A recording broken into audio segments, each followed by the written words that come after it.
We have two general cases that we have to deal with the Millikan oil drop experiment. You remember that experiment where we injected oil droplets in between two plates, we analyzed those oil droplets and ended up determining the elementary charge and the charge of the electron. The two general scenarios are when, first of all, you have a charged oil drop that is suspended or traveling at a constant speed.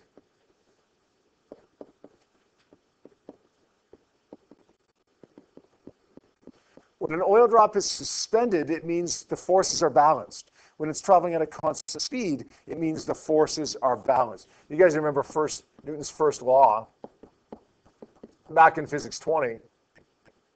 If an object is at rest, it's going to stay at rest until there's an unbalanced force. If an object is in motion, it's going to continue in motion at the same speed, at a constant speed, until acted upon by an unbalanced force. So if this oil drop is at rest initially, it's going to stay there if the forces are balanced. If this oil drop is moving initially, it's going to stay moving at a constant speed as long as the forces are balanced. So that's the first scenario that we have to deal with when the forces are balanced. The second scenario is when the forces aren't balanced. What happens when the forces aren't balanced? It's going to happen to that oil drop. It's going to slow down or speed up. It's going to accelerate.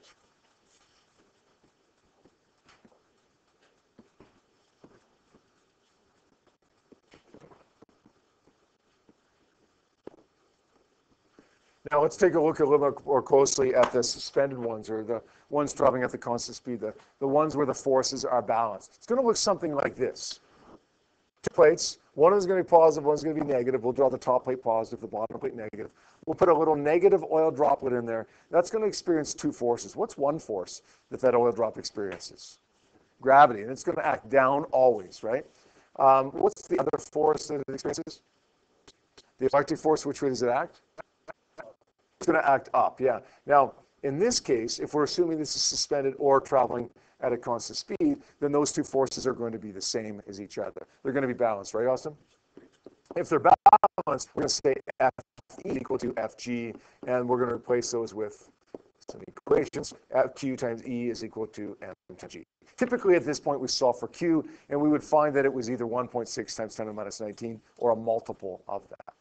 Now, the other scenario, though, the other situation that we have to deal with is when we have an oil drop that's accelerating. Let's make the top plate positive and the bottom plate negative again. Let's give it a positive charge in here this time. That experiences two forces as well. Benton, what's one of the forces that this positive oil drop experiences? Yeah, which way does it act? Good. Gravity acts down. What's the other force, Benton? Yep. Which way does it act? Yeah. We know that the electric force always acts with the field, and the field is downward. The force acts with the field if it's a positive particle. This is positive, the force is downward. Now, is this going to accelerate? Sure it is. Which way does it accelerate, up or down? Downwards. Yeah, it accelerates downward. And what would the rate of acceleration be? 5, 9, or it would be greater than 9.81 meters per second squared, right? If you have gravity that would cause it to accelerate at 9.81, and you have an electric force acting in the same direction, then the acceleration will end up being greater than that for just gravity, 9.81. Now, let's deal with another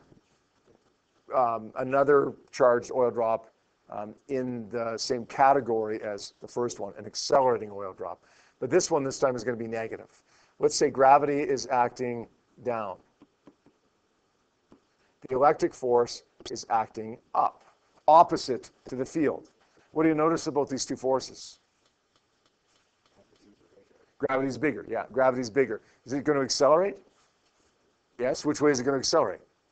It's going to accelerate downward because the downward force is bigger. What's the acceleration going to be? It's going to be less than 9.81 meters per second squared. If you have 9.81 caused by gravity, but then you get something pulling up that takes away from the 9.81, then the acceleration is going to be less than 9.81. Finally, we got a negative particle here, a negative oil drop here. We have a force of gravity that's acting down. Okay, we have a force of gravity that's acting down. The electric force is going to act up like this. It's bigger than the force of gravity. Is it going to accelerate? Yes. Parker, which way is it going to accelerate? Yes. Now, in this one, we don't know anything about the acceleration. It depends on how big those forces are. It could be 1 meter per second squared upwards. It could be 50 meters per second squared upward, depending on how much bigger FE is than FG. So EA, in this case, can be anything, but it will be an upward acceleration, an upward or a positive acceleration. Now, in all three of these cases, we have the same two forces. What do we do? What do we do with it? No, we don't set them equal to each other because they're not balanced, right? Yeah. Physics 20, F net is equal to the sum of the forces. In this case, in all three cases, I should say FE plus FG. We'll say M times A is equal to QE plus M times G. And in this case, you're typically going to solve for Q as well. And once again, it's going to work out to be either 1.6 or pretty close to a whole multiple of 1.6 times 10 to the minus 19 coulombs. In this one, though, you got to be careful of signs. Over here, everything's just positive because it's magnitudes. But over here, you're dealing with directions. Gravity will always be what? Negative. The electric force will be positive or negative. Tell me, in the first case here, diagram one, the electric force should be what? Positive or negative? What is it? Negative because it's downward. In diagram 2, the electric force should be positive because it's up. And in diagram 3, the electric force should be positive. A lot positive, sure. Sure. And finally, the acceleration can be positive or negative as well. In the first one, is the acceleration positive or negative? Negative.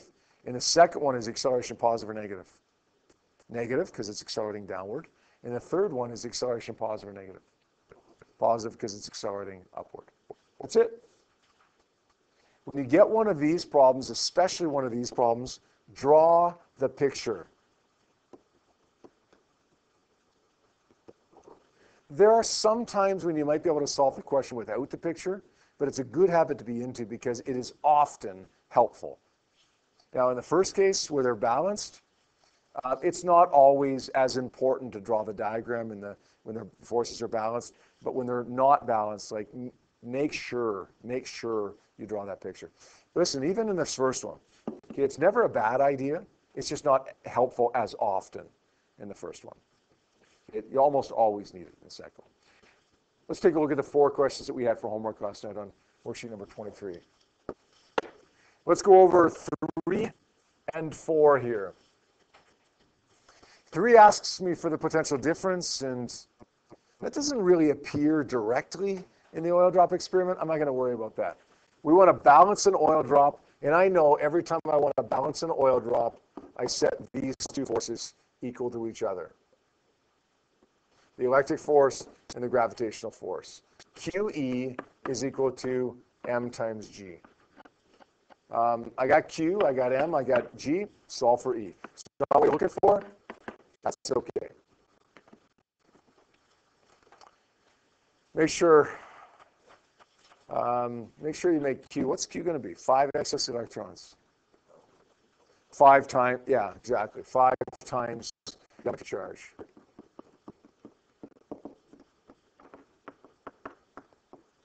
Okay, find that electric field. Okay, get that field. I'm not sure what that works out to be because I didn't do it quite this way when I did my answer key. Now that you get the electric field, what are you going to do? Define potential difference. Nicole, what equation provides a relationship between electric field and potential difference here? E equals, yeah, delta V over delta D.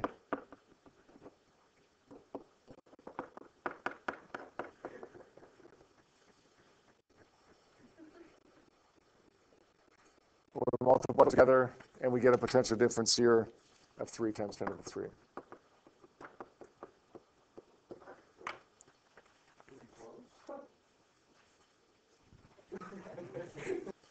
Number 4. A particular oil drop has a mass of this, accelerates upward Here's the potential difference. What's the charge on the oil drop? Let's draw a picture for this because it's accelerating. Here's our oil drop. We know that gravity is acting down. Which way is the electric force? Up. And it's got to be bigger. As Benton says, it's not just up, it's way up. Yeah, it's way bigger. It's a lot positive. Yes, a lot positive. This isn't a huge help to me, but it does help me somewhat when I'm putting the signs down. Okay, it's right in front of me that FE, for instance, should be positive and so on. Let's go to the next step. F net is equal to the sum of the forces, FE plus FG. We're going to say M times A is equal to QE plus mg. We should find E here. Okay, I don't know what that worked out to be because I didn't do it quite this way either, but you can get that. That's pretty straightforward. Sub it into here. What does that work out to be, by the way? Somebody have that?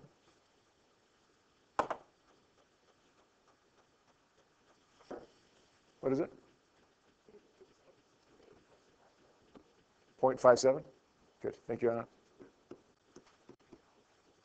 Anna. Mass here is 5.7 times 10 to the negative 16. A is 2.9. Q is, that's what we're looking for here. E now is 22628.57 plus M times 9.81. Here's where we got to worry about signs. Acceleration is positive or negative? Because it's upwards, yeah. Electric force is positive or negative? Positive because it's upwards. The gravitational force is negative because it's down. So I want you to get this, and take this over by adding, because it's a negative on the right-hand side, and then you're going to divide by 22628. And I'm going to charge here of 3.20 times 10 to the minus 19 coulombs. You want to find the number of the electrons. Take the total charge, divide it by the charge of 1, and we get 2 electrons. Okay? Now, you weren't asked in this question what the direction of the field was, but what if you were? What is the direction of the electric field in this question? It's excess electrons. If it's excess electrons, it's a negative particle. Otherwise, it wouldn't be like extra electrons can't make it positive, right? Extra electrons have to make it negative. It's a negative particle that experiences an upward force. The field would be downward, right? It's a negative particle. The force is opposite to the field. Did you ever get it where the bottom plate is positive? Yeah, you could.